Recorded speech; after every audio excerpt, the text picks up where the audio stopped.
况上头，咱来看花莲县府推动海洋保育计划，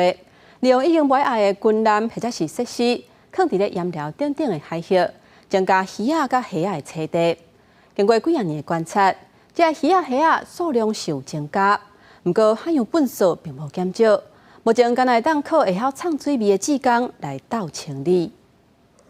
为了要保育海底生态，花莲县政府自2003年开始，伫盐寮海域利用废弃的军舰、电火条啊、钢铁等设施做鱼搭放在海底，并且伫2011年就志工成立巡守队，经过20几年，这么创水落去海底就能看到成果。礁岩上面整排的都是龙虾，然后还有九孔，那当时也48800颗九孔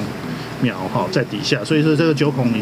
现在都已经逐渐的成长了。另外，就推平海域是花莲重点的选路区，因过因为小高乱溪所带来沙石，对作物的生长正不利，再加上各种的海洋废弃物，就像是底团鱼网愈来愈多，就要靠志工创水落去海底清，维持海洋生物的栖地。至少有120种的不同种类的珊瑚礁，说是可以说列为全国之冠啊！就是说这个地方有那么密集的珊瑚礁在石梯坪这个区块，那值得好好的来保护。县府讲，放鱼搭的地点，怎么拢已经规划成做特定区域，规年冬天拢禁止掠鱼，违规的人将依违反渔业法第65条，罚3万到15万。